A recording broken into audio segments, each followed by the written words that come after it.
ലെബനനിൽ Hezbollah field commander ഉൾപ്പെടെ 3 പേരെ വധിച്ച് Israel. ഹിസ്ബുള്ളയുടെ തീരദേശ സെക്ടറിന്റെ കമാൻഡറായ ഇസ്മായിൽ യൂസഫ് ബാസിലാണ് ഇസ്രായേൽ വ്യോമാക്രമണത്തിൽ കൊല്ലപ്പെട്ടത്. ഇസ്രായേലിനെതിരെയുള്ള ആക്രമണങ്ങൾ ആസൂത്രണം ചെയ്യുന്നതിൽ മുഖ്യ പങ്കാളിയായിരുന്നു ഇസ്മായിൽ യൂസഫ് ബാസിൽ.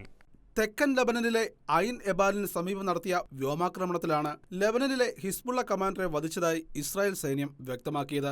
ആക്രമണത്തിൽ കൊല്ലപ്പെട്ട ഇസ്മായിൽ യൂസഫ് ബാസിൻ എന്ന ഹിസ്ബുള്ള തീവ്രവാദി കമാൻഡർ ലെബനനിൽ നിന്നും ഇസ്രായേലിനെതിരെയുള്ള ആക്രമണങ്ങൾക്ക്, പ്രത്യേകിച്ച് റോക്കറ്റ് ടാങ്ക് വിരുദ്ധ മിസൈൽ ആക്രമണങ്ങൾക്ക് നേതൃത്വം കൊടുത്ത വ്യക്തിയായിരുന്നുവെന്ന് ഇസ്രായേൽ ഇന്റലിജൻസ് കണ്ടെത്തി.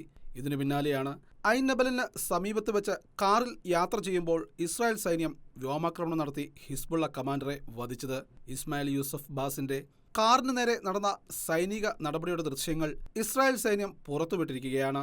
ഒക്ടോബർ 7 ഹമാസ് ആക്രമണത്തിന് ശേഷം ഗാസയിൽ ഇസ്രായേൽ നടത്തിപ്പോരുന്ന സൈനിക നടപടികൾക്കിടയിൽ ലെബനനിൽ നിന്നും സിറിയയിൽ നിന്നുമുള്ള ഹിസ്ബുള്ളയുടെ ചെറുതും വലുതുമായ ആക്രമണങ്ങൾ ഇസ്രായേലിന് നേരെ തുടർച്ചയായി നടന്നുകൊണ്ടിരിക്കുകയായിരുന്നു. കഴിഞ്ഞ മാസം ഇസ്രായേൽ ലെബനൻ അതിർത്തിയിലെ ഗ്രാമമായ മൊഷാവ് മർഗലിയോത്തിൽ ഹിസ്ബുള്ളയുടെ ഷെല്ലാക്രമണത്തിൽ ഇസ്രായേലിൽ ജോലി ചെയ്യുന്ന മലയാളി യുവാവ് കൊല്ലപ്പെട്ടത് വലിയ വാർത്തയായിരുന്നു. കഴിഞ്ഞ ദിവസം ഇറാൻ ഇസ്രായേലിലേക്ക് അപ്രതീക്ഷിതമായി നടത്തിയ മിസൈൽ ഡ്രോൺ ആക്രമണത്തിലും ഹിസ്ബുള്ളയും പങ്കാളിയായിരുന്നു.